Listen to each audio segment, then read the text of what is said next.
Vou tentar de novo. Boa noite, queridos irmãos. Boa noite. Que a paz do Mestre Jesus possa envolver-nos a todos. E nós oramos aos guias e protetores dessa casa, e bem como aqueles que nos acompanham, para que esses minutos que nós vamos passar aqui reunidos sejam momentos de muita paz, de muito amor e de muita alegria em nossos corações. Essa ida aqui, né? Jesus, o caminho, a verdade é a ida, não é a ida, é a vida. A vontade de falarmos a respeito desse tema veio de uma inquietação. Porque há alguns dias uma moça nos procurou de um jornal lá em Joinville para fazer uma entrevista, querendo saber por que o Espiritismo dobrou de pessoas, né? 100% a mais do último censo para esse, do censo de 2000 para esse agora. 100% a mais dobrou o número de espíritas no estado. E a repórter, não que eu seja especial em Joinville, ela deve ter procurado no Google, achou lá a primeira sociedade, tinha o meu telefone lá, e ela me ligou e fez a entrevista.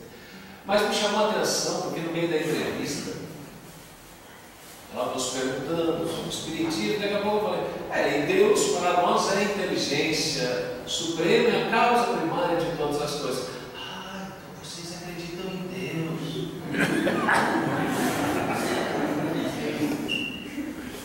Bom, seguimos, né? Continuando a conversa, e daqui a pouco, Jesus para nós é o guia e modelo.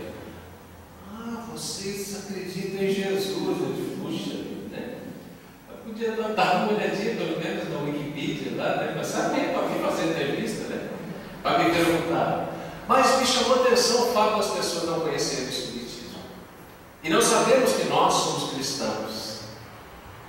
E temos Jesus como nosso modelo e guia. Mas, alguns dias atrás, essa inquietação veio porque uma pessoa que sabia que nós éramos cristãos falou que não éramos, que poderíamos até acreditar, mas é como se a maneira de acreditássemos estivesse errada.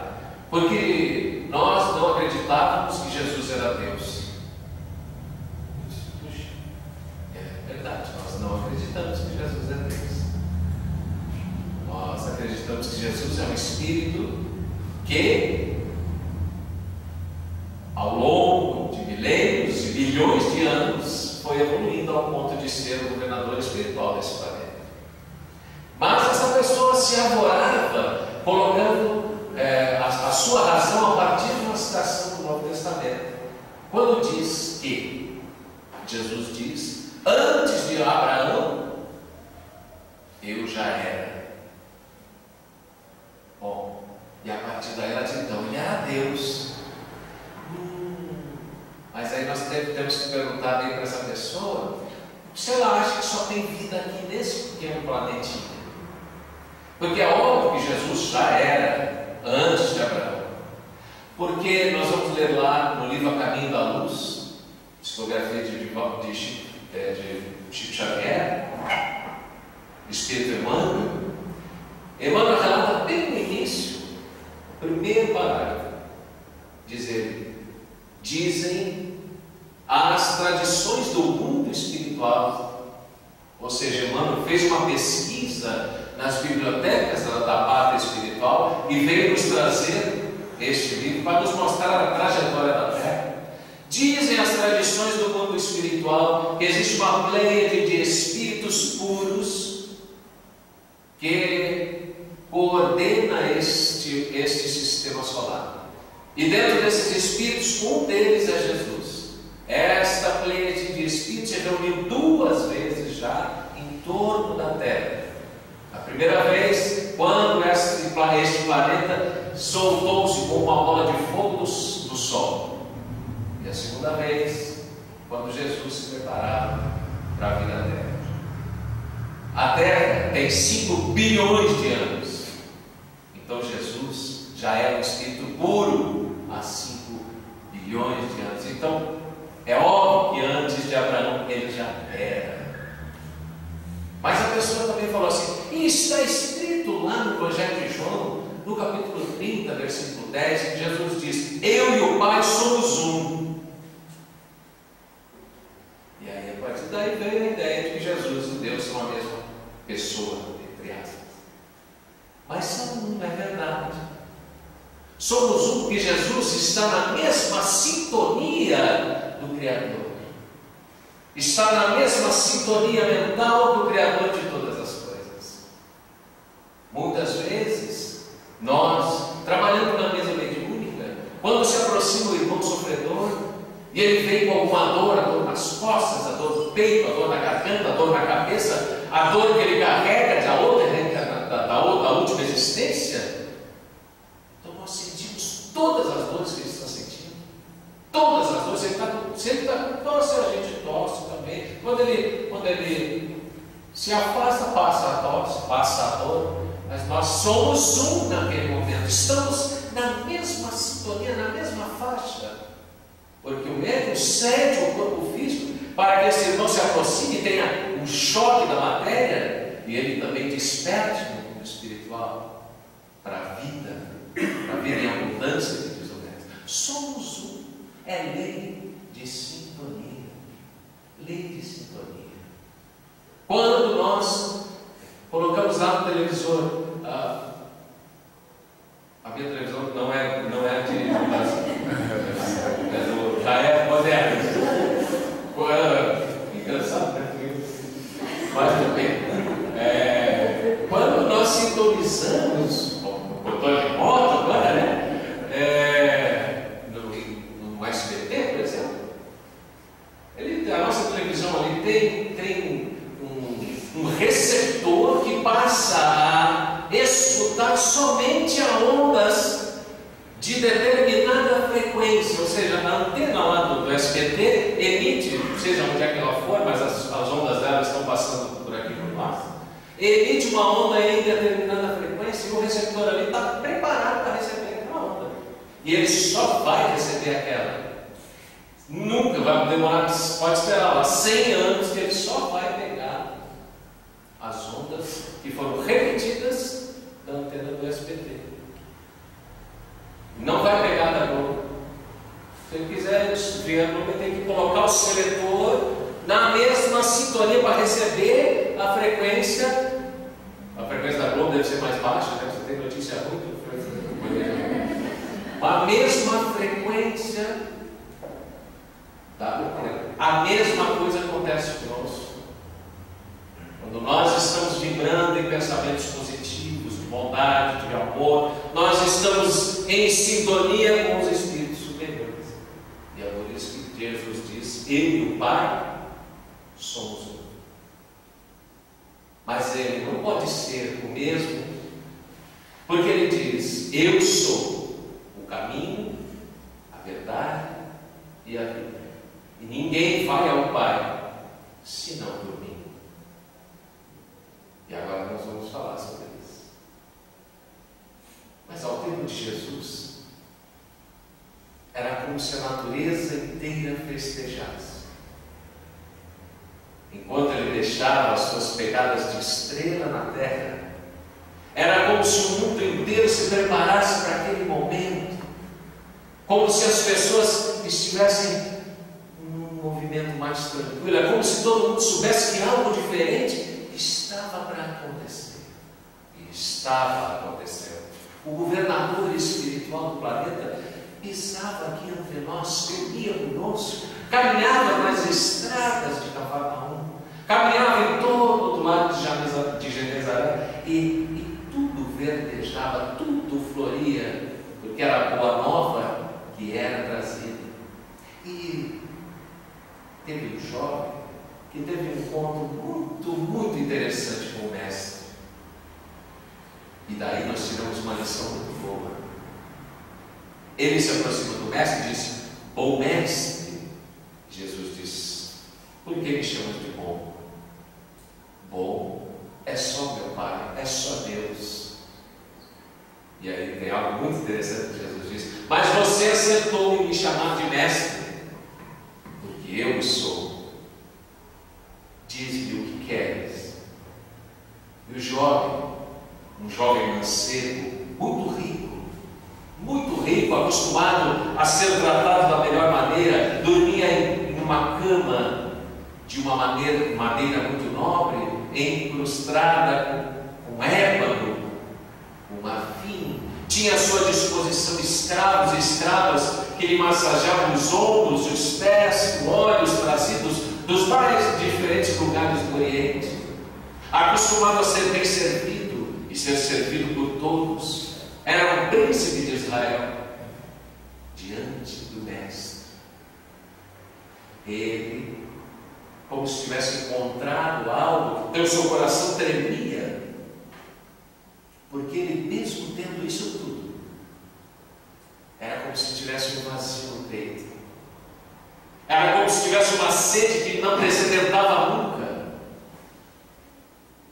E ele pergunta assim: mestre, o que eu preciso fazer para que eu possa entrar no reino dos céus? E Jesus, o meio rabi da Galileia, que disse que não deixaria nenhuma de suas ovelhas desgarradas, e disse também: eu sou um bom pastor. Como bom pastor, sabia o que se passava no coração de cada uma das suas ovelhas. E conhecendo aquele jovem, penetra-lhe no âmago da alma, e conhecendo-o diz: vai, vende tudo que tu tens e segue. Vai, vende tudo que tu tens, dá aos pobres e segue. E o jovem tem um impacto diante daquele convite. Reflete um pouco naquele convite que lhe é feito com tanto amor, porque aqueles olhos derramavam bondade, aqueles olhos incrustados naquela face magnífica. E o jovem pensa um pouco: eu não tenho problema nenhum em vender tudo que tenho, não tenho problema nenhum em dar tudo que eu tenho, não tenho problema, porque sei que essas coisas todas virarão poeira.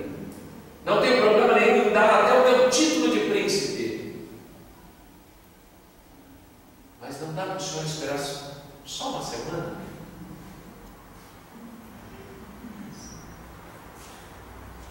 Não.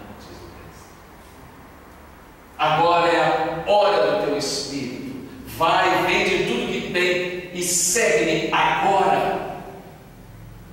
Agora. Porque essa é a tua hora. O jovem, que não tinha problema nenhum em desfazer-se das suas coisas materiais, fala ao mestre: Senhor, é que na próxima semana estarei em Cesareia, estarei lá correndo, estarei lá defendendo a nossa raça, estarei nas corridas de quadrigas, onde estarei representando o povo de Israel. Mandei vir cavalos da Arábia, mandei vir escravos que me treinam 6 horas por dia. Mentira, porque você não tinha noção de hora. Estou falando mais. Mandei vir escravos que me treinam a manhã toda. E o jovem conta aquilo tudo com muita veemência. Jesus sabia o que ele estava falando, sabia o que ia na sua alma, porque ele não tinha problema nenhum em vender as coisas que tinha, mas ele tinha um problema com a sua vaidade. Porque quando ele disse: vai esperar só uma semana, ele lembrou-se da turba gritando seu nome enquanto ele passava com seus cavalos a toda a velocidade. Lembrou-se das pessoas o cumprimentando nas praças, nas ruas. Lembrou de quantas vezes fora carregado nos ombros. Lembrou-se da fama, da glória. E isso era muito difícil de se desfazer. Muito difícil. E mesmo estando ali, mesmo percebendo ali que ali era a fonte viva que descendentaria sua alma tão necessitada, não conseguiu seguir, não aceitou. Perdoa-me, eu não posso agora. as costas e siga, sem olhar para trás. Esse convite tem sido feito a nós há milênios, há tantas e tantas existências. Já passamos por tantas vidas que nós recebemos esse convite: vem, segue-me agora. Mas parece que é tão difícil, parece que tem que fazer tanta coisa, parece que eu tenho que me desfazer de tudo que eu tenho, mas não. O meu jugo é suave. Jugo é aquele negócio que você põe no boi, sabe? Chama. Tem gente que chama de canga. Aquela madeira que põe no boi, aquilo é o jugo. O meu jugo é suave e leve ao meu fardo. Esse convite está sendo feito, inclusive nessa existência. Quantas vezes a gente já recebeu, a gente deixa para depois, como se nós não fôssemos morrer, este corpo não fosse morrer. Essa é a melhor cópia que nós temos de nós. Ao longo de tantas e tantas vidas que nós já vivemos, esse é o melhor lugar que nós já chegamos. Esse é o melhor de nós, o que nós somos agora. E é preciso que a gente aceite que muitas vezes a gente erra, cai, não tem problema. O importante é que a gente se levante e siga. O importante é que a gente goste dessa cópia, porque nós já fomos muito piores do que nós somos. Já estamos no sábado, 6 da tarde, num centro espírita para escutar uma palestra. Sedentos. Chico foi dar uma palestra uma vez numa cidadezinha do interior de Minas, e quando ele chegou, o centro era tão pequenininho, mas tinha gente saindo pelo ladrão. Parecia quando o Zaqueu foi lá, a gente subindo em cima da árvore, e gente olhando pela janelinha, transbordando de gente. E o Chico, quando foi falar, disse: eu sei porque isso aqui está cheio. Vocês não vieram aqui para me ver, vocês vieram aqui porque nós todos estamos com sede de Jesus. E nós todos estamos com essa sede, porque o convite está feito já há séculos. Então, se a gente ainda não aprendeu a gostar dessa cópia, está na hora de começar a se gostar. Porque eu vou contar um segredo aqui: nós vamos passar a eternidade conosco mesmo. Então, se você não aprendeu a gostar dos defeitos, inclusive, e tentar mudá-los, deixa eu vou mudar isso para outra vida. Não, essa vida eu já vi que não dá mais. Eu já fui assim tantos anos. Não, vou mudar. Não desista. Sempre é tempo de mudança. Sempre é tempo de renovação. O sol já nasce há tantos e tantos bilhões de anos, mas sempre se renova. Mas esse convite que Jesus nos fez nos leva a refletir sobre essa frase: eu sou o caminho, a verdade e a vida. Que caminho é esse que Jesus está falando? Que caminho é esse que Jesus se refere? Será que Jesus está falando que somente os cristãos, aqueles que o seguirem, estão no caminho correto? Será que é isso? E os nossos irmãos budistas, hinduístas, muçulmanos?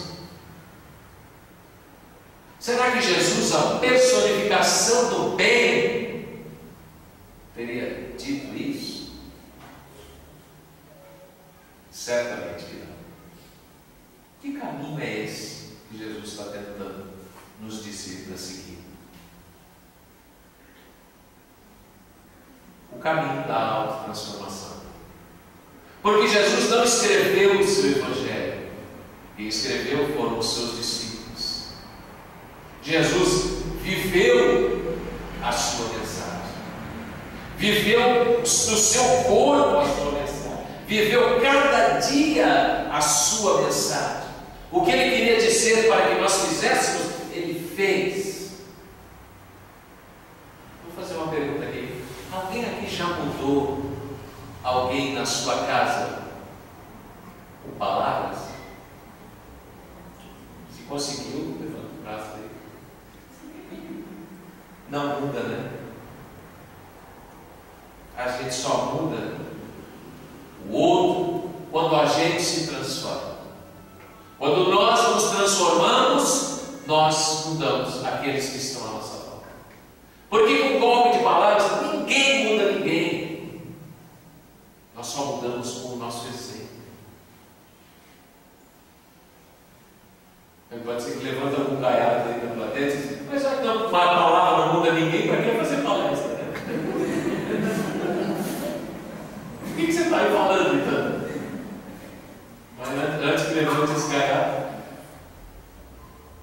as palavras aqui ditas são ferramentas para que cada um, inclusive o palestrante, primeiro, né? Normalmente é assim, a palestra primeiro, o palestrante é quem mais deve, siga para a sua casa com ferramentas para fazer essas mudanças.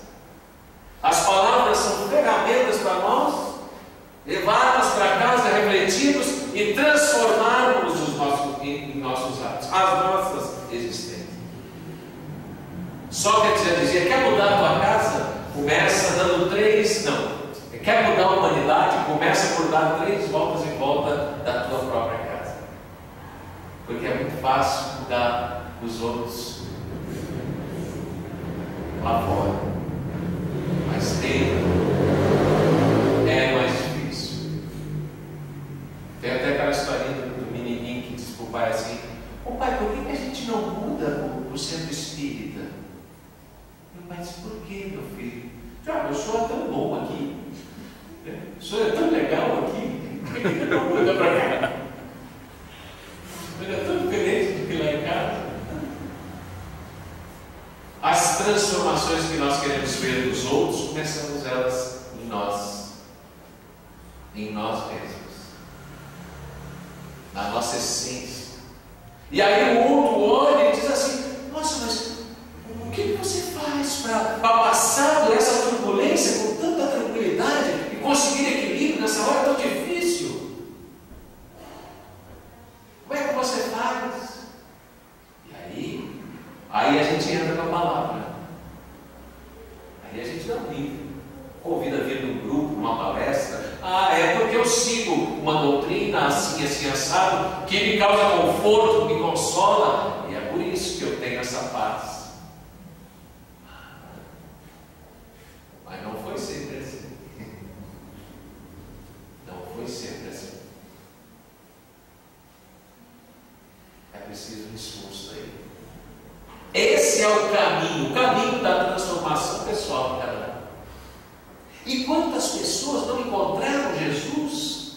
Já, e nós temos esse convite estendido, mas tem tantas pessoas que encontraram já naquele tempo e tiveram a aventura de ver o face a face e transformar as suas vidas.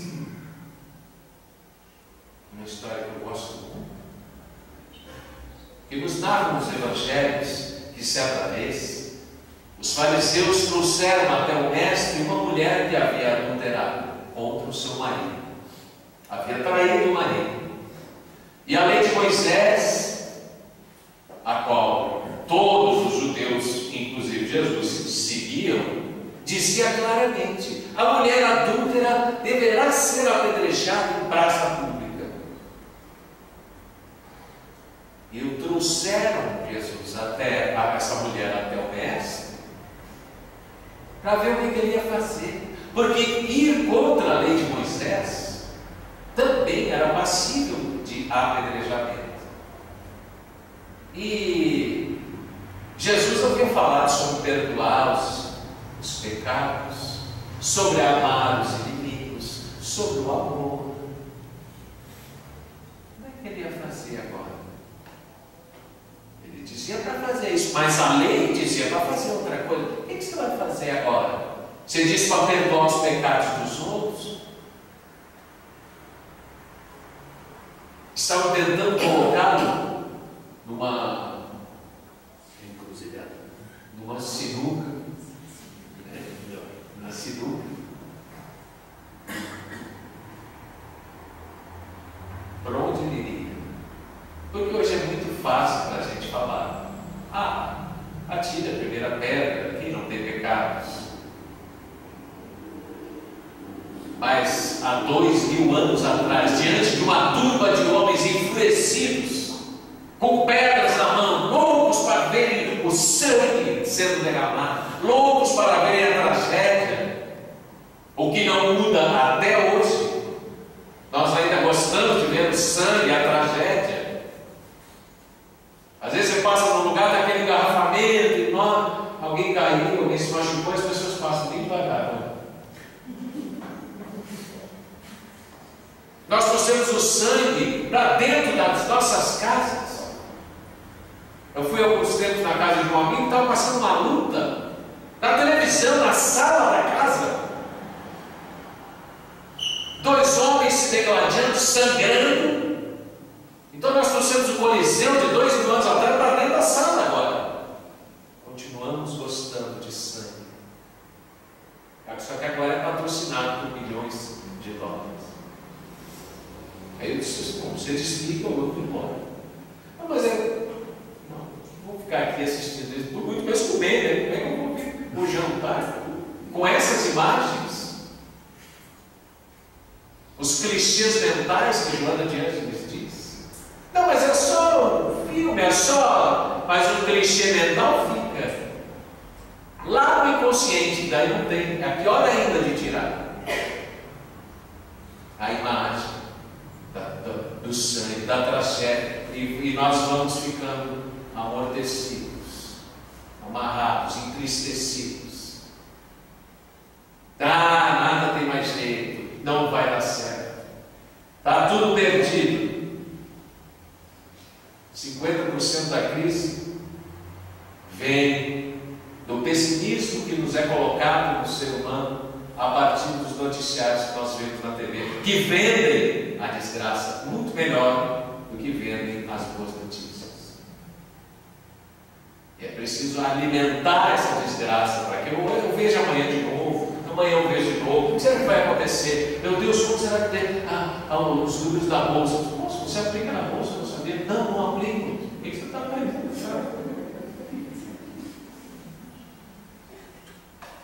Então nós temos a desgraça. Eu tenho um amigo espírita que estava no ônibus atrás daquele ônibus que teve a tragédia lá na Dona Francisca, lá perto de Joinville.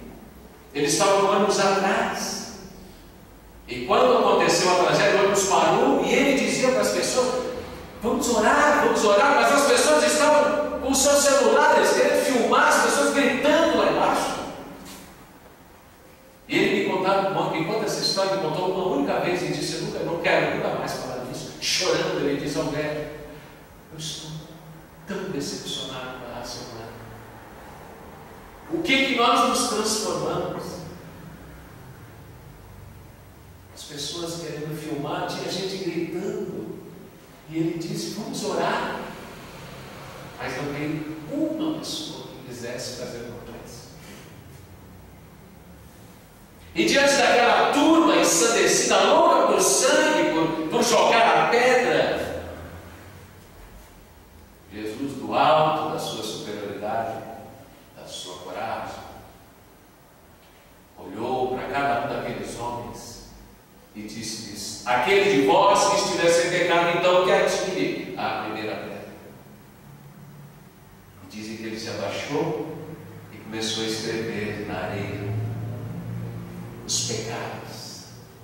Porque ele diz: eu não vim condenar o pecador, eu vim condenar o pecado. E aí ele escreveu lá: mentira, traição,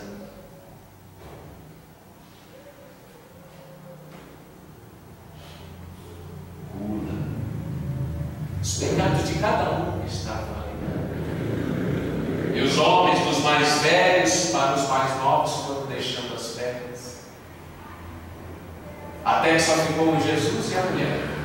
E ele foi até ela, então, que estava abaixada, com medo de ser apedrejada, e disse: mulher, onde estão aqueles que te condenaram? E ela levantou a cabeça e disse: eu não os vejo. Eu também não te condeno. Vai, não tornes a pegar o outro caminho. Ó, estou te dando um outro caminho para seguir. Vai, não tornes a fazer isso. Vai que algo muito pior que te aconteça. A história do Evangelho termina aí. Mas a Amélia Rodrigues, Espírito, através de Divaldo Pereira Franco, um livrinho chamado Pelos Caminhos de Jesus, narra o que acontece depois. Quando essa mulher à noite vai procurar Jesus na casa de Simão Pedro em Cafarnaum. Chegando lá, ela diz: Senhor, perdoa-me atrapalhar a tua paz. Tu não me atrapalhas, minha filha, porque a verdadeira paz vem do coração tranquilo do homem. Senta. E ela foi até lá então contar a sua versão da história. Dizer a ele que ela estava desesperada, mas o impacto daquele olhar fora tão forte na sua vida. Ela queria saber o que fazer. Ela foi se desculpar porque meu marido, depois de 10 dias que nós estivemos em lua de mel, ele voltou para as suas noitadas, voltou para a bebedeira, voltou para a jogatina, para as tavernas, para as suas outras mulheres, e eu fiquei sozinha no lar. Eu que tinha tanta sede de amor, tanta sede de romance, tantos sonhos na minha juventude, tantos sonhos de um parceiro fiel que andasse comigo, mas eu estava ali presa no cárcere do meu próprio lar. O lobo rondou a minha casa dias e dias, e eu resisti à tentação. Mas quando ele me ofereceu amor, eu não pude mais voltar, e cedi, e me permiti. Na vã ilusão, queria aspirar perfumes e me chafurdei na lama do lodo. E ele me usou e me abandonou. E meu marido me expulsou de casa, e eu agora não tenho mais lugar para ir. O que eu faço, Senhor? E Jesus lhe diz: minha filha, o arrependimento, a paciência e a confiança em Deus são os 3 primeiros passos que o ser humano deve dar em busca de si mesmo, da sua paz interior. Vai, segue o caminho da paz, não tornes a pecar. Eu estarei contigo todos os dias nesse caminho. Vai, levanta o achote da verdade e não temas. 10 anos se passam deste encontro nessa noite.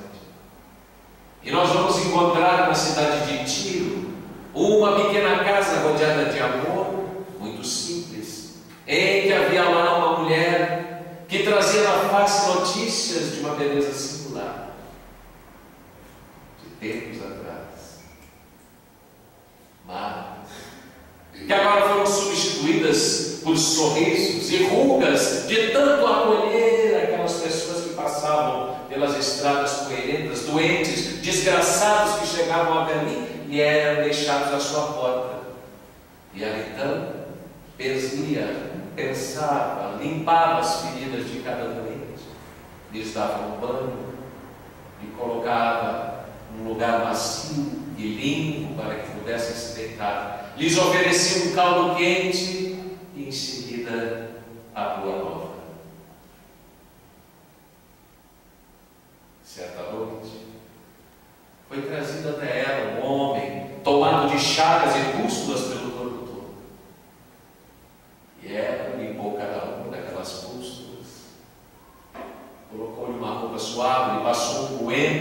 lhe deu um caldo quente, parte para falar do Mestre Jesus, até que o homem disse: esse Nazareno que tu falas é aquele que foi crucificado em Jerusalém? É esse mesmo. Tu conheceste? Conheci. Eu também o conheci, mas eu o odeio. E ela diz: mas por quê? Porque ele perdoou a minha mulher e não deu-me chance, não me perdoou. Não deu-me chance para que eu pudesse me explicar. E minha mulher saiu pelo mundo. E eu, muito tempo mais tarde, quando caiu em mim, saí pelo mundo a procurá-la. Mas antes que eu a encontrasse, a doença me encontrou.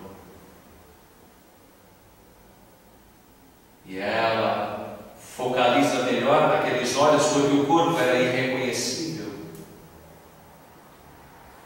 E lembra-se do encontro de 10 anos atrás, daquela noite em que esteve frente a frente com o Mestre e mudou o seu caminho.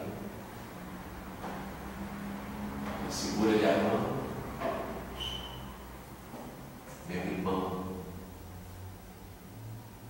A paciência, o arrependimento e a confiança em Deus são os 3 primeiros passos que nós devemos dar para o nosso autoencontro, para a nossa paz. Vem, acalma-te agora, dorme, porque eu velarei teu sono, porque graças a Deus nós já o conhecemos. Caminhos são mudados a partir desse ponto. Eu sou a verdade de Jesus. Que verdade é essa? Que verdade é essa que Jesus está querendo dizer? Existem muitas doutrinas filosóficas que se arvoram em dizer que Deus não existe, que essa nossa existência, e se Deus existe, nós somos meros dados que Ele joga com os nossos destinos. E o materialismo que Kardec tanto combateu, graça, encontra cada vez mais adeptos que não têm respostas claras e simples. E essas correntes filosóficas crescem ao ponto de algumas dizerem que toda a verdade é relativa, o que é uma grande bobagem, porque ao enunciar que toda a verdade é relativa, ora, se toda verdade é relativa, esse enunciado, toda verdade é relativa, também é relativo. E, portanto, refuta-se a si mesmo. Complicado de entender, né? Tudo bem, mas não é aula de filosofia, não é palestra de filosofia, vamos voltar para o Espiritismo. Que verdade é essa? Porque existe uma verdade absoluta. Verdade de que nós trazemos cravados em nós a marca do Criador de todas as coisas. Nós somos filhos do Senhor da vida e trazemos aqui essa marca, mas está difícil da gente perceber isso, porque para escutar isso, Kardec pergunta na questão 621 do Livro dos Espíritos: onde está escrita a lei de Deus? Pergunta aos espíritos imortais. E estes respondem: na consciência. Nós temos essa marca em nossa consciência. Só que nós não conseguimos mais escutar para escutar essa verdade, é preciso silenciar. E silêncio é o que menos nós fazemos hoje em dia. A nossa sociedade é cada vez mais barulhenta. Tem gente que acorda e liga a televisão quando acorda, mesmo que não esteja assistindo, fica aquele barulho. Alguns dias nós fomos a uma palestra em Jaraguá do Sul, minha esposa estava junto. E chegando lá, ela foi com a minha filha ao Parque Malve, enquanto eu fazia a palestra. Um parque bonito, muito conhecido em Jaraguá do Sul, é o cartão postal da cidade. Na volta eu perguntei: e aí, é bonito mesmo? Ela disse: lindo, magnífico, mas estou decepcionado. Mas o que foi? Porque toda aquela beleza, aquele lugar acolhedor, o convite à reflexão, ela estava lotado de carros, e todo mundo com o seu carro aberto, a tampa aberta, e aquele som, cada um com o som mais alto, porque vai escutar o meu já que o outro está ligado, eu tenho que estar, ou eu fico ali dentro do meu carro, ou eu ponho o meu no volume máximo. E os jovens, um de frente do outro, sem poder conversar, porque o som ensurdecedor, bebendo. E chamam aquilo de diversão. Mas eles têm sede de Deus também.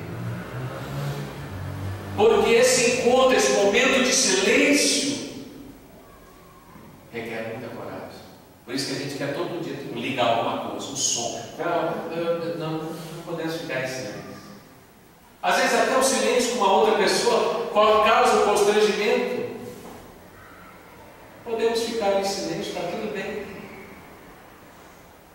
Ou então toda hora vai com aquela parafernália na mão e manda mensagem, e aí você está conversando com a pessoa, aí ela, opa, chegou mensagem, só um pouquinho.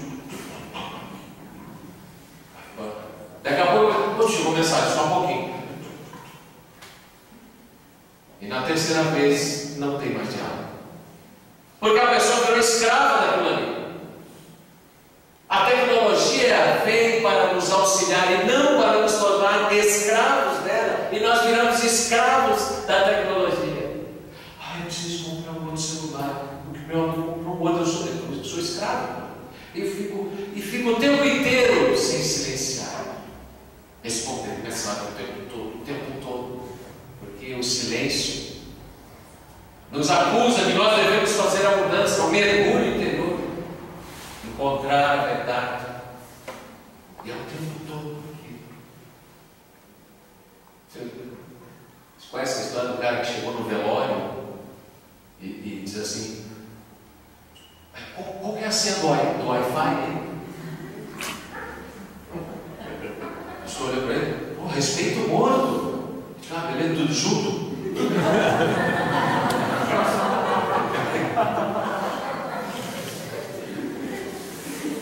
Nós estamos assim, escravos, e não escutamos aí a verdade. Eu sou a vida. Que vida é essa? Nós já não estamos vivos? Tá bom, tá. Eu não sou vidente, né? Pode ser que está todo mundo desencarnado. Nós já não estamos vivos. Que vida é essa que Jesus está falando? Qual que é o contrário de morte?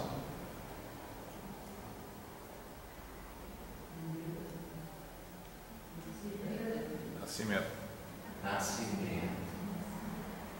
O contrário de morte é nascimento. Porque vida é uma só. Eu vim para que tivesseis vida, e vida em abundância. Que vida é essa? Que tipo de vida que a gente está vivendo?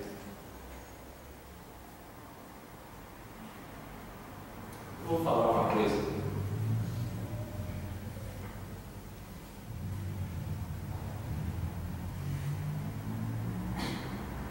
Se na última semana, ou nas últimas semanas, você lembrou de alguém, de um amigo querido, que há muito tempo você não vê, e de repente vem um pensamento assim: pô, vou ligar para fulano.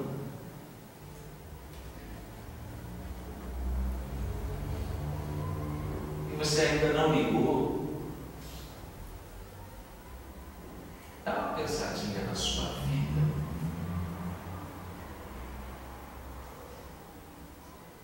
Se você tem uma mãe viva, pai vivo, e já faz mais de uma semana que você não dá uma ligadinha, vai dizer: oi, porque não tem tempo. Dá uma pensadinha na sua vida. O que é importante na vida?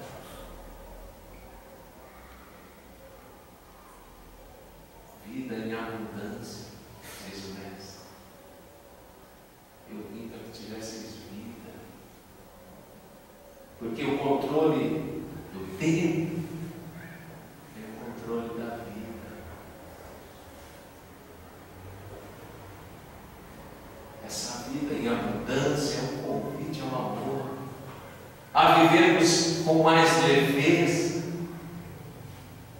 Gandhi dizia: é preciso que aprendamos a viver com mais simplicidade, para que outros simplesmente, de maneira mais simples, para que outros simplesmente possam viver. O que é essencial mesmo na vida? Qual é a essência? Essa vida que nos oferece uma vida de paz, uma vida sem aflições.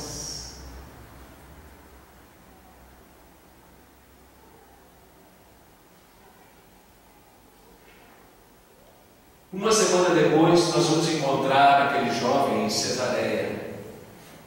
Cesareia era a cidade dos reis. Fora erguida por Herodes para cair nas graças de César, que dominava Israel naquela época. Tanto o nome vem daí, Cesareia, homenagem a César. Tinha um porto magnífico que fora construído, porque navios mercantis de todos os lugares conhecidos daquele mundo, naquele tempo, aportavam para abastecer o povo de Israel e para vender as suas riquezas também. E na entrada do porto mandou erguer um templo magnífico, uma estátua gigantesca de César, para cair também em suas graças. E Cesareia ficou parecendo tão romana que tinha até algo parecido com o Coliseu, importaram de Roma inclusive os jogos. Os jogos de Cesareia eram tão conhecidos que vinham romanos, saíram de Roma para ver os jogos em Cesareia, lá no meio do povo de Israel. Tinham lá também os gladiadores, tinham as dançarinas, os tocadores de cítara, tinham as danças, tinham as corridas de migas, e tinham a cereja do bolo dos jogos, vamos dizer, o top, né? Eram as corridas de quadrigas. Eram 4 cavalos. 4 cavalos em disparada, atingindo velocidades altíssimas. E um homem de pé, sobre aquele que ficou depois conhecido por biga, mas não tem esse nome. São 2 rodinhas, sem nada atrás, se caísse já era, porque os cavalos de trás passavam por cima. Para se segurar, tem que segurar na rédea do cavalo. Resumindo, o cavalo tinha que ser macho para andar naquele negócio. ser bom. E lá, na linha de partida, um jovem, com a adrenalina percorrendo o seu corpo, segurando nas rédeas, sentindo o cheiro do couro, o suor dos cavalos, a turba ensandecida gritando o seu nome, e tudo aquilo que estava tão acostumado. E ali estava ele. E de repente andava a largada. E os cavalos saem loucos em disparada e vai dar a primeira volta e ele está na frente. Quando vem a segunda curva, um dos cavalos quebra a pata e ele salta por cima então da biga e dos cavalos e se estocolha no meio da pista. E os cavalos que vêm atrás lhe despedaçam o tórax. E ele fica ali no meio da pista, ensanguentado, com as entranhas quase para fora, completamente quebrado, e vem os escravos. Os escravos vêm e lhe tiram dali, colocam no canto, e a corrida tem que continuar. E lá está ele, jogado, com o sangue misturando-se à poeira, à lama, ao seu próprio suor, sozinho. Sozinho. E ele lembra do convite de uma semana atrás. Agora. Quem narra essa história é também a benfeitora Amélia Rodrigues, através de Valdo Pereira Franco, no livro Primícias do Reino. E o jovem estocorado. Mas de repente, ele começa a perceber uma luz que vem se aproximando, como se fosse um pequeno vagalume no meio daquele dia ensolarado, e de seus lábios emite os seus últimos sons com aquele corpo. Amigo, amigo.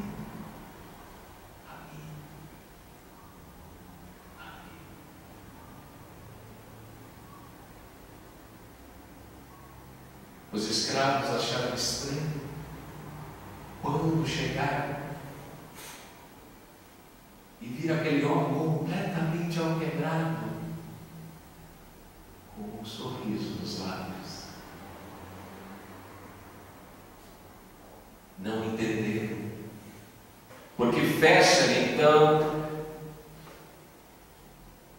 os ouvidos para o mundo físico e se abrem para a pátria espiritual, onde dois braços avelutados o acolhem.